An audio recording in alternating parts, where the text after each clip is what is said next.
Welcome to Permission to Thrive. I'm your host, Suzi Lula.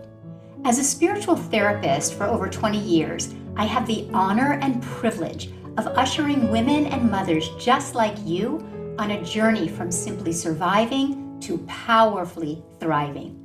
I also have the honor of raising our son, Will, who is now a young adult, with my longtime partner, Jamie, so I'm right there on the journey with you. Consider this your personal sanctuary, your space to meet your heart, embrace your messy, and come home to your most authentic, extraordinary self. My hope is that you leave resourced and inspired because you are here to shine. Welcome to Permission to Thrive.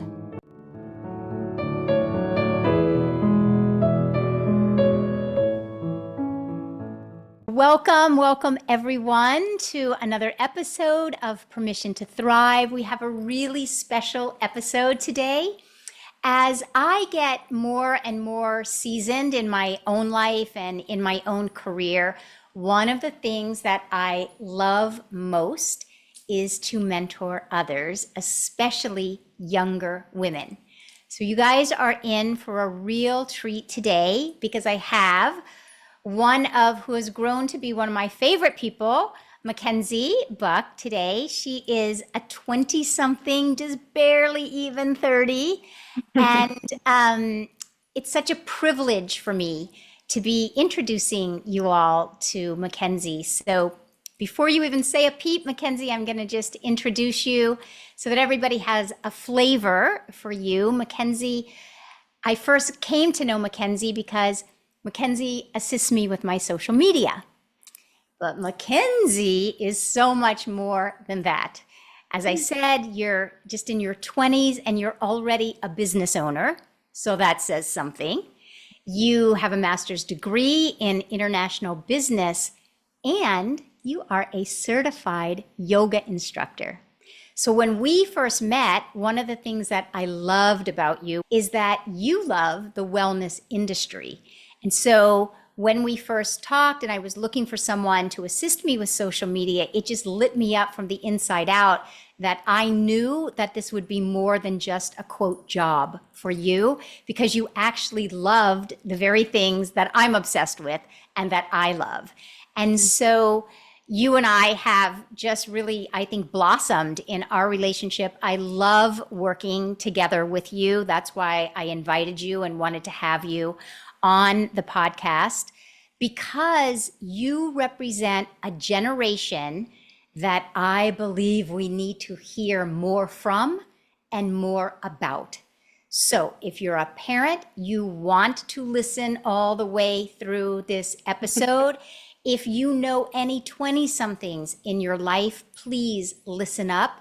We have the power to open our arms and our hearts and give this next generation of younger women a voice and a platform. And so I'm so happy to have you here, Mackenzie, really. Oh my gosh, well, that was such a beautiful introduction. Thank you. Yeah, I mean, working with you has just been such a pleasure. It has been so special for me just because it's one thing to have a job and another thing to do work that really aligns with you and what you believe in. So yeah, it's just been a joy, a pleasure. I think it's been just so easy every step of the way working together. And I think that is because we are so aligned on so many different things. And yeah, I'm just excited to talk to you. I just love women. I just love learning from women, getting their wisdom, even from all different types of age. I've gotten wisdom from women that are younger than me, older than me, the same age. I think we hold so much power that the world doesn't even understand. Exactly. And you are a wealth of wisdom already at your young age. And I think that's part of probably why you are so wise, is because it sounds like you're open to learning from individuals that might be younger than you, older than you, the same age. You're just open in general. And I love that. I share that same thing. I always call myself a student of life, and I will be an eternal student of life. I love learning. And I know that we women, younger, older, everywhere in between. We women have so much to offer the world, to offer our families, to offer this world at this time. So thank you for being here with me. And I'm so interested in, you're just in your 20s, and what attracted you to wellness in the first place? What attracted you and how did you end up here? Yeah, that's such a good question. And I have been thinking about that recently, and I will be so honest. I feel like a big part of it, at least at the beginning and still now, if I'm being real, is that I feel like I really struggle with perfectionism Mhm. and just wanting to be a good person. I think my deepest, darkest fear is that I'm not a good person. And so I think in every part of my life, I try to overcome that fear by being perfect in everything and being like, okay, I want to do this the exact right way so that I get this exact outcome. And I want to do this exact way so that I don't hurt this person and that I handle this situation in the perfect way. And so I think that has led me to this space naturally. I think people who share this struggle of perfectionism are really drawn to areas of life where there's so much structure or rules. When I was younger, I actually was very involved in the Southern Baptist Church. I grew up in the church for 11 years. Yeah, and my parents didn't even make me. It was so interesting because I know so many friends where they were only involved in the church because their parents made them go. I actually went because I wanted to go, and I just was really drawn to, there's a book that says like here's what to do and here's what not to do, and I was like, perfect. This is amazing. I couldn't think of a better thing than to have this guideline, this blueprint for how to live your life. And we could talk about why I'm not involved in the Baptist church anymore, but I still feel that there's this inner drive of wanting to do everything the perfect way because I do have that innate fear that I am not good enough, that I'm just not a good person, and that's what drives me. But that isn't all of it. I think the other part of it, and the part that feels more authentic to me, is that at the end of the day, I just want to enjoy my life.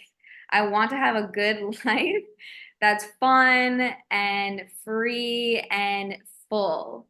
And so I think that's really what drives me to want to work on myself and heal all my wounds and my trauma, because I feel like the more you can do that, the more you can actually enjoy your life in a full way and get out of it what you want to get out of it.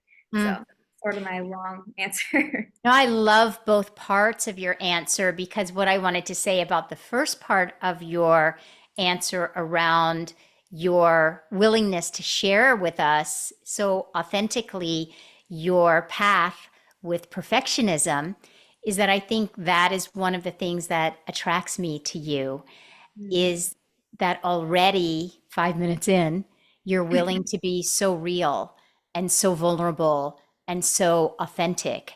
And I think that most women listening right now can probably relate to you in some way, shape, or form.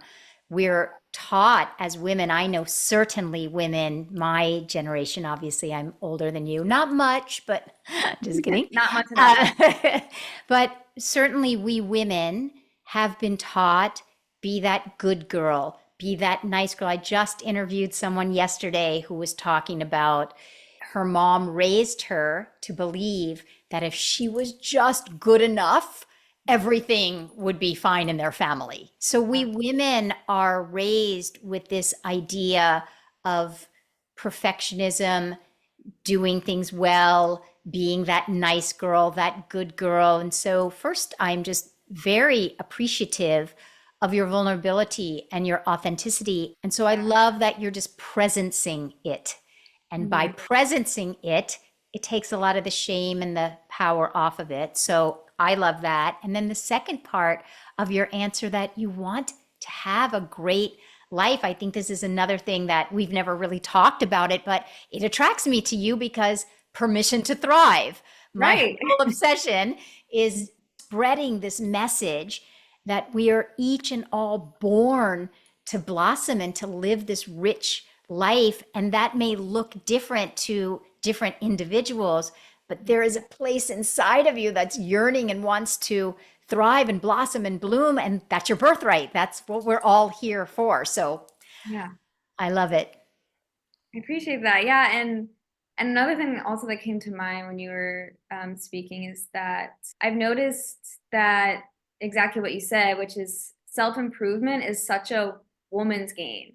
As in, I honestly could tell you that every single one of my close girlfriends are so committed to improving themselves. They've read the books about trauma, they go to therapy, they do the hot girl mental health walks, like they do all the things.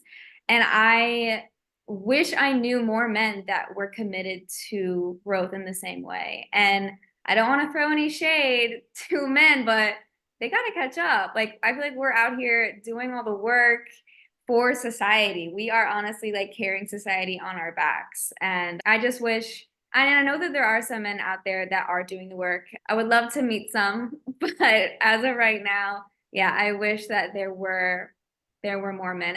But I do think that it comes back to what we were just saying, which is that because of the way our society is, we women do have that drive, and maybe what's behind that drive isn't always authentic, as in maybe we do just have this fear of not being perfect and we don't even know where it comes from. It's not like, oh, we want to be good because we just want to be good. It's we feel like we want to be good because we have to be. So I'm Yeah. not saying there's always that pure intention, but that is something that I've noticed. I'm You're, curious what you think about that. you're giving me so many ideas. First of all, I can really relate to what you're saying about the lack of men. And I'm not throwing shade either, but the lack of men, it is definitely women dominated Yeah.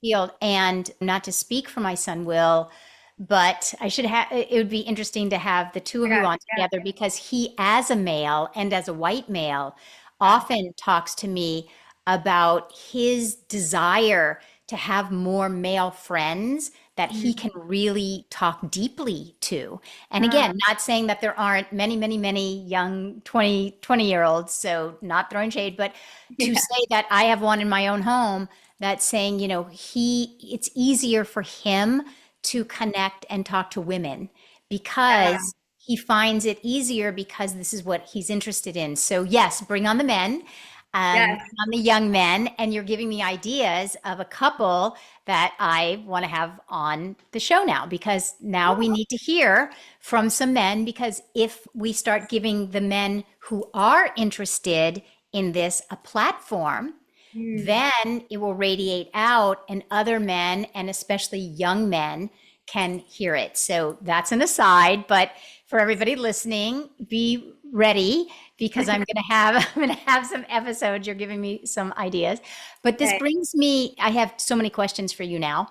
Hmm. So what do you feel society is telling 20-year-olds? Oh 20 my God. somethings, not 20-year-olds, but that decade of 20 to 30. Like what is the message you hear and your friends hear?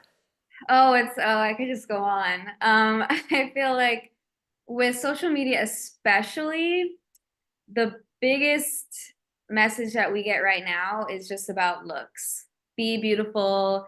You could always look better. You could always buy this product. You could always get this procedure done and you better do it now because time is ticking and you're going to look old soon and then nobody will want you and you won't be valuable to society. Like I went home for Thanksgiving break this past year and my younger sister who was 20 at the time, she brought with her from college. We shared a bathroom for the time that she was home. And she just had like bags on bags on bags of just ointments and potions and all these little things. And like her skincare routine is so I can't even go through it all. And I just remember thinking, oh my God, and this is no shade to her because she's just doing what society is telling her to do. And like she's being fed this lie. And I just remember thinking, I was not thinking any of these thoughts that I'm sure she's thinking when I was 20 years old. I didn't have even a quarter of these products, these devices, because I genuinely wasn't thinking about that. And so I think that is honestly probably the biggest thing we're being fed right now is beauty is everything and you better cherish it now before it's out because that will come soon. And Mm. then what will you do? And this is where your worth comes from, how you Yeah. look. Your worth is how you look. So it's so interesting to me that you are a content creator. You assist me with my social media. And as a therapist, I have endless parents coming to me in distress about their children's relationship with social media. Yeah. And right now, there is a very large conversation out there around the effects of social media. Yeah. I wanted to raise Will so that he looked at social media like food, like he wasn't addicted, he wasn't run by it. I wanted him to be empowered in his relationship with social media, empowered in his relationship with food, empowered in his relationship with his body, with money. I'm curious because this is really at an epidemic proportion in our culture right now. What is your relationship with social media now? And do you have any advice both for parents Yeah. and for those who are younger than you? What would you say? That's such a good question. I think that it's because I use social media primarily now for my business. I feel like I have a different relationship with it where I'm more aware of how I'm spending my time on it. And I definitely, there are times where I sort of have to catch myself and recenter. But I'm mostly using it now. Like I get on, I do my post for my personal brand, and I try to get off. That's at least with Instagram. With TikTok, I definitely spend a good amount of time on there. But something I've started doing that has helped me honestly significantly is just as soon as I see a post or a person, an influencer, or whatever who I don't align with, maybe they make me feel some type of way about myself of no fault of their own necessarily. I just will immediately block, unfollow, or just usually there's an option where you can click the little three buttons at the top and it'll be like not interested in content like this. And because I used to, when I traveled a lot more, I was trying to get into the travel content space. And in that space, there's so much of just girls with amazing, beautiful bodies that just look perfect Mhm. and I mean, and it's the truth. There are so many amazing, beautiful women out in the world, and but it definitely gets to you. It's a subconscious shift in your mind that you have to sort of catch yourself. Yeah. So that's what I would say. As a personal user yourself, I would just say set boundaries. And when you see content, check in with yourself and see how does this make me feel, like what emotions are coming up when I'm seeing this person or this type of post or whatever, and doing what you need to do to remove that from Yes. your algorithm. Yeah, and for parents, I can't even imagine how tough it is because there's really only so much you can do at a certain point to limit what your child sees. But I would just relay that information to them as well, not even just to young girls, but to young boys as well, because young boys need to know not all of this is real. These women are people. You need to respect them. And because there's just such this line to be drawn also about where you're sexualizing women where they don't need to be sexualized. And I think there's a hyper fixation on sex in our society right now. And there's just so many things we could talk about. But yeah, I think conversations need to be had, girls, guys, them, like everything alike about what certain realities and expectations should be. Yeah, I appreciate what you're saying so much, especially what I think I'm hearing you say is that you are finding ways, like going with the three dots, and you're saying that you are curating your own feed in a way, and you are taking ownership of the algorithms. And so, what I hear is that you're finding your ways to be empowered in your relationship with social media. That's what I've always wanted for Will. I wanted him to feel empowered. My feed, because we're in wellness, I love my feed. My feed is so inspiring. That is completely and utterly different because I'm a grown adult that is very clear on my boundaries, and I'm very clear on what I will ingest, what I will not ingest. I'm so clear. Yeah. But again, I'm not 9 years old, 12 years old, 18 years old. We didn't really give Will media, and that's a whole different episode. It's worthy of many episodes. Sure. And just as an aside for parents, because this is at an epidemic proportion, and parents are really, really struggling with this, and kids are struggling with this. Yeah. So, as an aside, if this is something that you want to hear more about and you're listening, please email me. I can do episodes on social media. I have had a really fruitful journey with Will and social media. And I have courses on social media. So I'll put a couple of those courses in the show notes. But thank you for weighing in on that because, as you said about your sister, we're all impacted by social media. And the younger we are, the more impressionable we are. So, last thing on this is just to parents, anyone who's listening, who's having a challenge in your own home with your own children, please remember that you are the most influential person in your child's life. So, if you create an empowered path for yourself around what and how you want to have conversations with your child, that's the greatest thing you can do because that's what you just said, Mackenzie, is there are conversations to be had. And we just had lots and lots and lots and lots of really great and sometimes hard conversations in our family. But that is for another episode, but thank you for weighing in. Is there anything else that you would like parents or people more my age to know about 20 somethings, to know about young adulthood? What do you want us to hear about young adulthood? Oh my gosh. Okay. Again, I could just go on, but I think the biggest thing that I just want 20 somethings to know, and I actually wrote down a bunch of stuff in my phone. Oh, please. But okay, so should I start with like the big one or should I start with small Yes. ones and end with the big? No, go, you start with the big one.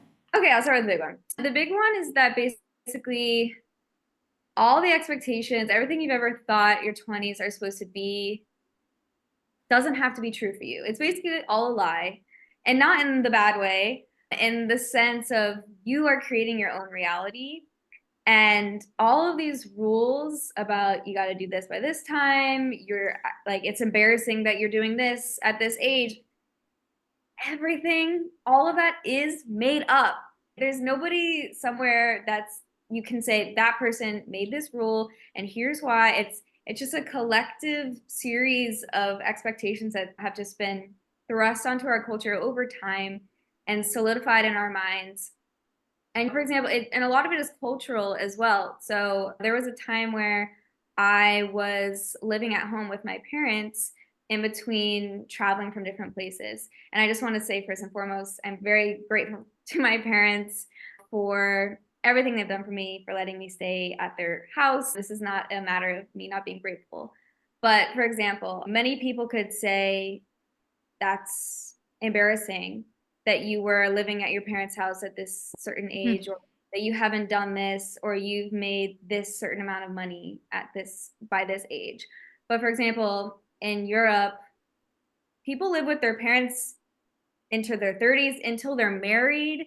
Like it's such a cultural thing. And so that's what really made me think, okay, these rules that people have, these expectations, they don't have to apply to me if I don't want them to. Not that I didn't need to move out of my house. Like if my parents said move out of your house, I did, and I'm here in my own apartment now.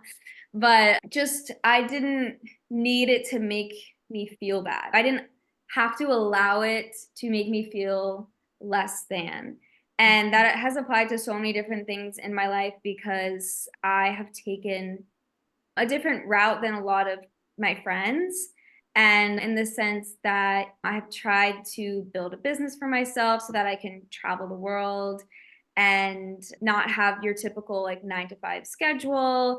And again, that is a privilege for me to be able to do that because the situation I was born into has provided me with so many resources that have allowed me to be in a position where I can do something like this. I want that to be super clear. But there are times where you sit and think, why have I not made this amount of money by now? It makes me feel less than, it makes me feel embarrassed, etc. I'm 29 and I haven't been in a relationship in 9 years. I am not even close to being married, obviously, and almost all of my friends are in serious relationships or already married. Some even already have kids. And it's really difficult not to compare yourself and think, why am I not here? And so, anyways, the rules don't have to apply to you if you don't want them to. Hmm. And yeah, and that leads me to my next point also, which is don't ask for advice from people whose lives you wouldn't want to personally live. And Brilliant. you know what I mean? And I've had to learn that the hard way by going to certain friends or certain family members asking for advice on things that or on decisions that they would never even be in the position where they would even want to make that decision. And so, for example, when I was trying to figure out how to build a business, and which I'm still building, by the way, but when I was in the beginning stages of that, it wouldn't really make sense for me to go to somebody who works for a corporation and ask them, well, do you think I should do this? How do you like, is it right for that I'm doing this or etc.? No, I have to go straight to the source. I need to ask other people who are doing what I'm trying to do, which is have a remote job that allows you to travel the world. Yes. So I stopped seeking advice from people who are extremely knowledgeable and have lots of wisdom in other areas of life, but not in the area that I was seeking advice from. Um, Exactly.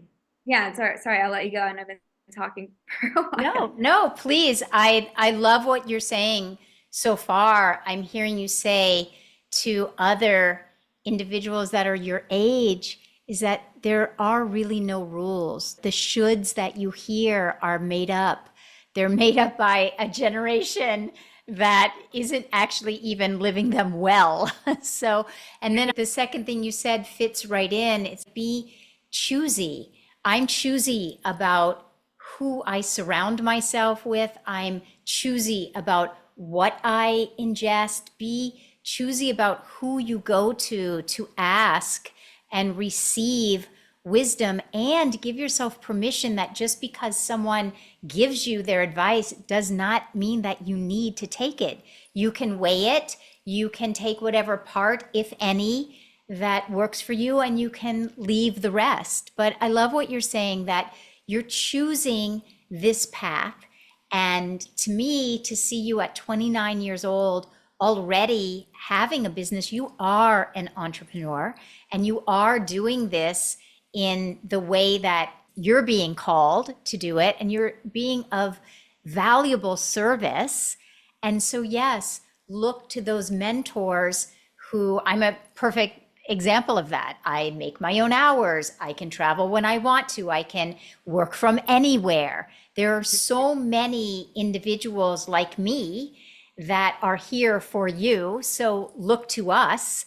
And just by saying it out loud, you're going to also attract maybe people that you didn't even know were out there, because certainly part of why I wanted to do this episode is for what you're saying. The rules are changing. There Yeah. aren't really no rules anymore. It used to be you need to go to college, you need to get that degree. And there's so much of that left over in the culture. You should be married by the time you're 30 and have your 2.5 kids and be driving the car, and you witness them in your friend group, your peer group. And Yeah. so it's going to take those of us who are willing to have a voice. And as a parent, it is an act of courage to trust that every one of our children is encoded. You're encoded with what you're here to do on planet Earth, and you deserve to get to go on your circuitous journey. I certainly was on a journey when I was in my 20s. I felt really rather lost in my 20s.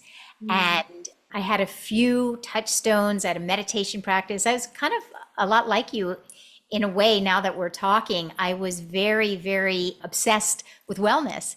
Mm. And it certainly wasn't even a thing back then. Yeah, yeah, yeah. I came from a different kind of family configuration. I came from a pretty dysfunctional family, but it led me to wellness because I could always see what was possible in my family. I could Mm. see that it could be so different.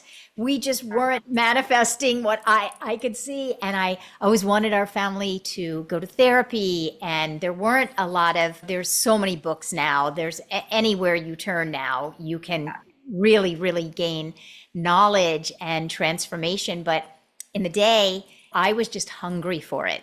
And I still have the same hunger. Now I just like sharing it. I'm on the other side. But I Yeah. love what you're saying. There's really no rules now.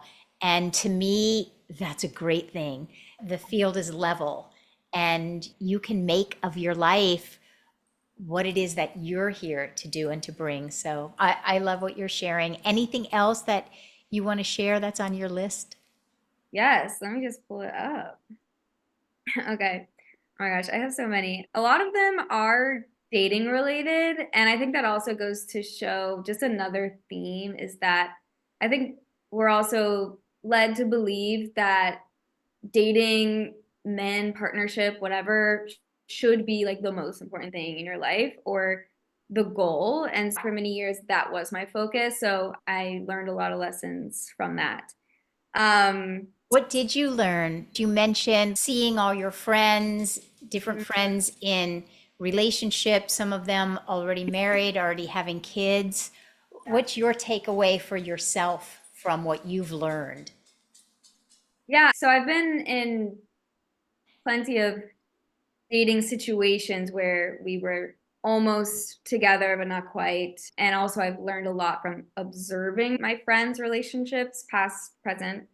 But I would say that the biggest lesson I've learned, the biggest takeaway is that most people do not know how to communicate. Mm, That is genuinely what I've learned. And I don't mean to say that in a pessimistic way, but I would go so far as to argue that pretty much all of the problems that we have right now in the world, 80, 90%, lead back to us not being able to communicate ourselves effectively mm, and not being able to communicate with each other, express our emotions. I think so many people are blocked mm, and don't know how to do that. And I am no exception. When I definitely my biggest issue, I think growing up with communication and in my relation, like my early relationship, was again goes back to like wanting to be perfect, and then that leads to people pleasing, and people pleasing leads to passive aggressiveness. I think a lot of women, because we want to always be chill and we want to be the chill girl who never has any problems and we never raise any issues. So mm-hmm, we learn to be passive aggressive and mm-hmm, we don't always express fully. We don't know how to articulate exactly how we're feeling because we don't want to cause issues, but still that problem is there and it's nagging at us and we can't let it go. And that leads to obviously issues in a relationship, and that's something that I've worked on a lot over the years. I have many flaws, but one thing I will say is I have worked so hard on my communication. And now that is like my number one expectation, hope in my future partner is just good communication. What I've observed is that most people don't know how to communicate very effectively. Even though we may want to, maybe they don't feel like they have the tools. A lot of people can't afford therapy because healthcare Yeah. in this country is crazy, or they don't feel like they need it. And that comes back to different gender norms, is like in expectations, especially for men. They're made to feel that they can't express themselves or they shouldn't, or to do that is to be less masculine, et cetera, et cetera. Yeah. Again, could go on, but yeah, that's I I appreciate so much what you're saying. And I will say, I have two things to say. One is it's one of the first things that I noticed about you when we started working together. You do have extraordinary communication skills. You're great. very articulate. You speak from your own experience. You're clear. You ask questions. You perception check. You always ask about my experience. I noticed that really early on in our relationship. And it's one of the things that, from my perspective and point of view, is why you're a pleasure to work with. We have just such an easy breezy flowing. And I think it's because we communicate with each other really well. It doesn't mean we won't maybe have speed bumps or different things that come up, but I have a trust in us that if different things were to come up in the future, we do have a foundation of really clear communication. And I appreciate that about you. And I never really thought about presencing it until you just did. So that's one thing. You're a pleasure at your young age to have such effective communication. And I think the second thing I want to say is that it's again something where you and I, we have the same love. Like, this is my passion, is because our culture doesn't teach us how to be present with our hurts and our emotions, and our culture doesn't teach us how to process our emotions. And like you're saying, it's, first of all, it's not really valued in our culture. We really just aren't taught how to have a relationship with the parts of us that are vulnerable, that have been hurt, that need to be processed. And so then we bring that perfectionism, and then I have to be a good girl and I don't want to make waves, and then that becomes passive aggressive and manipulative and all of the things, because culture hasn't taught us how to create a really healthy inner relationship. And hence my obsession and passion with what I do in life, because I love being any part of someone's healing, really. And so that brings me to my next question to you. I have two more questions for you. Do you have any kind of conscious relationship with your younger self? And if so, share anything about that. If not, no worries. I'm literally just curious because I'm obsessed with Yeah. healing the younger parts of myself and ourselves. Yeah, yeah. So to answer your question, yes, I will say I could do better about it, about connecting with her more. But when I do connect with her, it's always in therapy. I have an amazing therapist. Shout Mm, out Keisha. She's the best.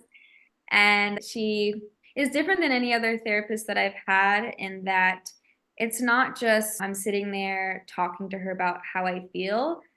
She told me very early on when we started having sessions that I am an intellectualizer.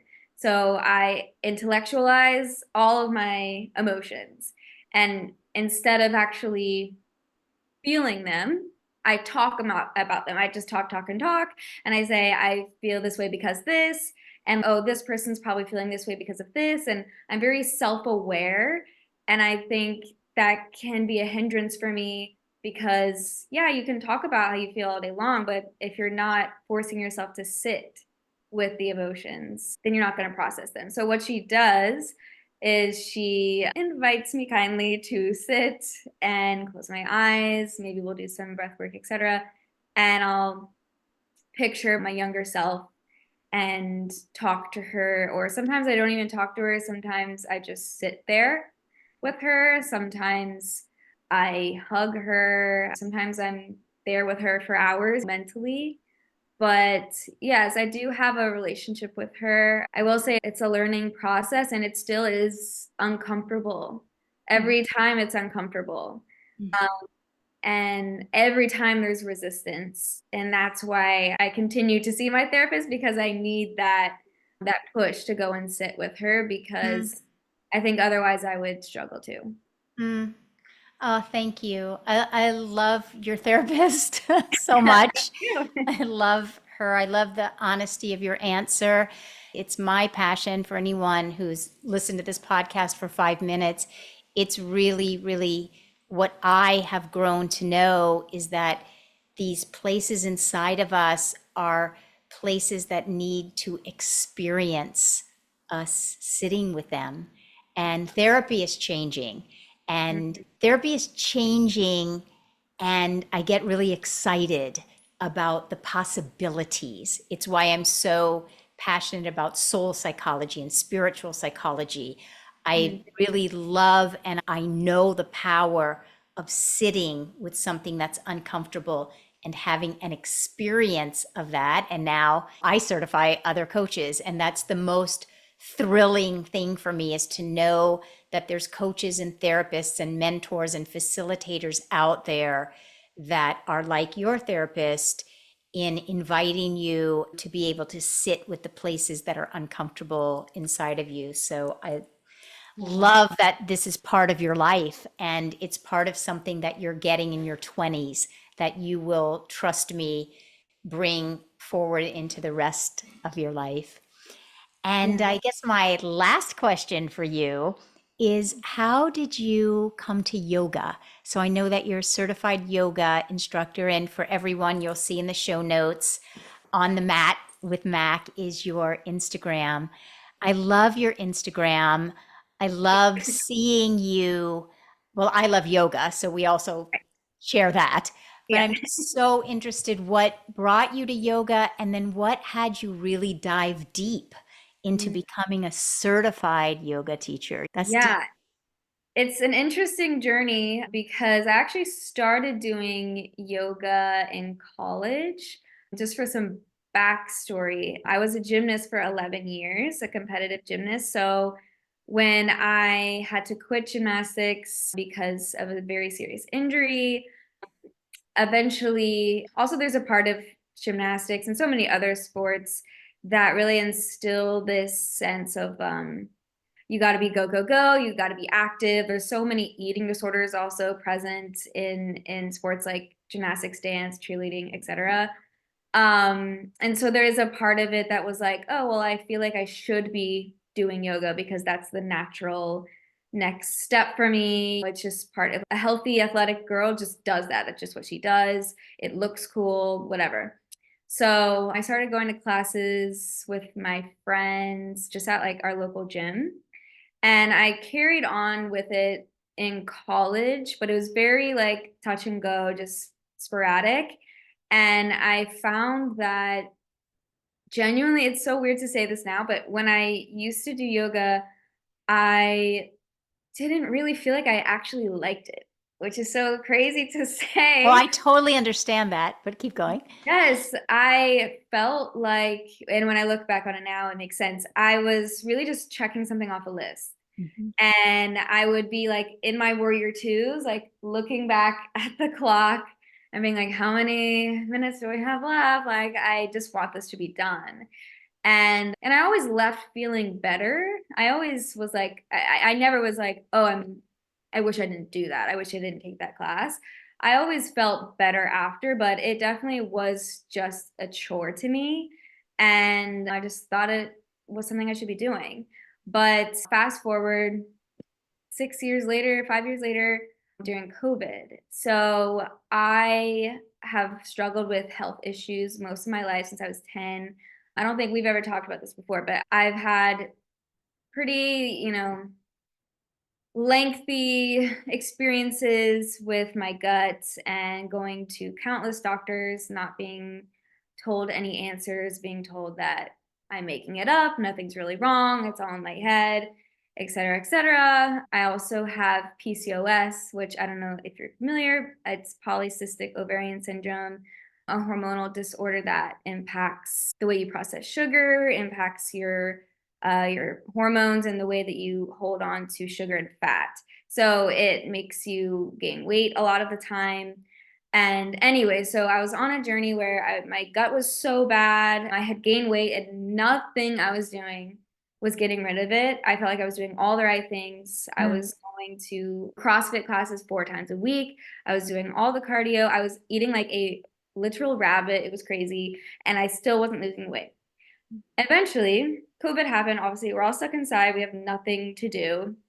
I lived with 3 roommates that I didn't know who they were, and we did not get along. So I spent most of my time alone. And I just started doing yoga every day. And my girl, Yoga with Adrienne, I don't know if you know about her. She's like the biggest person on YouTube. She's amazing. But yeah, I just started doing her practices. It just started out a couple times a week and then it built up to every day. And I also stopped going to the gym completely, which I'm not saying I recommend, but I stopped going to the gym completely and then just started going on long walks.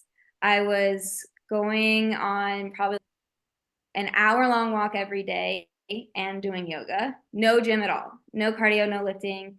And over the course of 6 months, 8 months, I just started to feel so much better. And also, I was losing the weight and I was not even trying. I totally gave up. I just was not even thinking about that. I lost the weight and I was finally feeling better. I remember being like, this is a miracle. I did not ever think that I would feel good again. And I, to this day, will say that it's because of the walking and because of the yoga, because my nervous system was on fire. I needed to calm it down.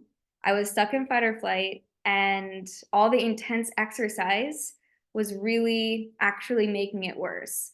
And I needed to slow down.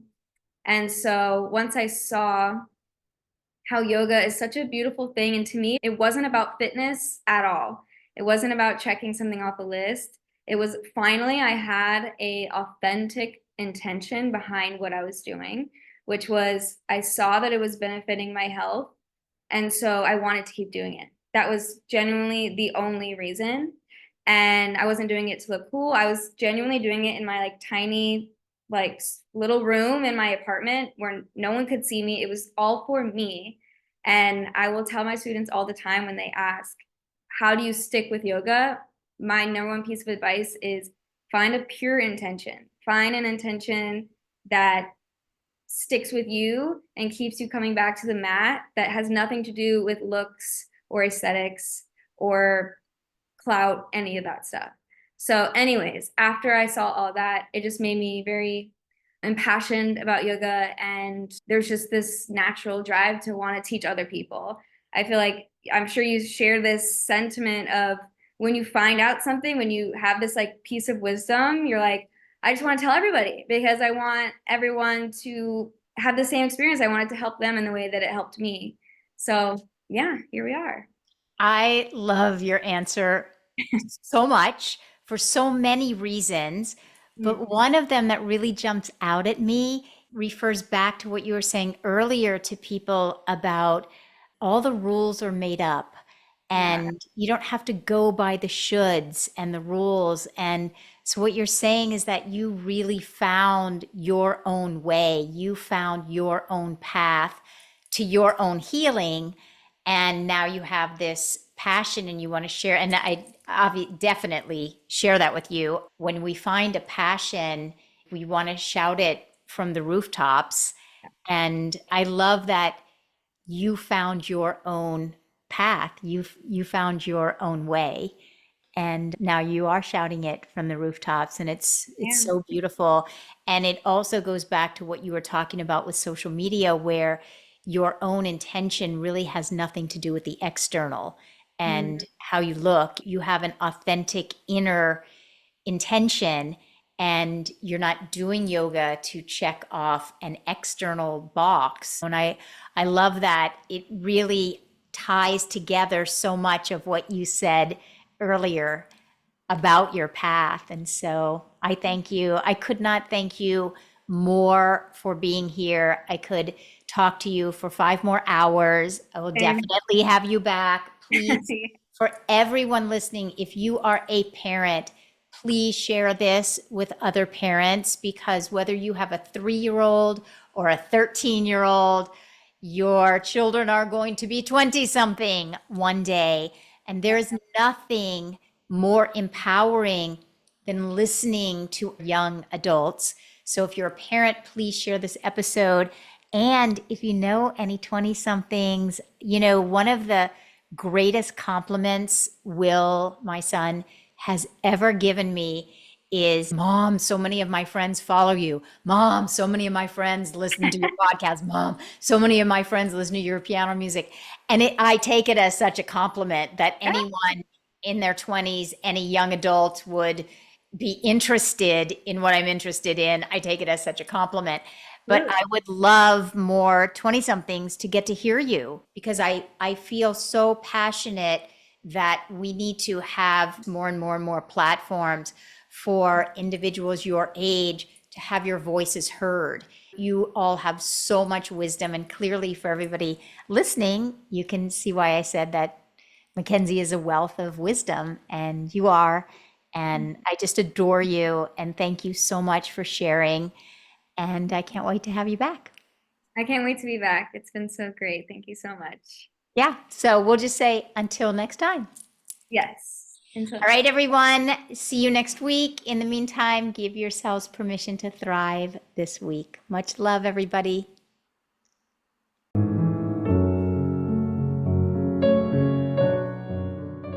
Thank you so much for listening. If there was something in this conversation that spoke to you, we'd so appreciate it if you would take the time to subscribe, leave a 5-star review, and share this episode with women and mothers you know, because you are here to thrive. See you next time.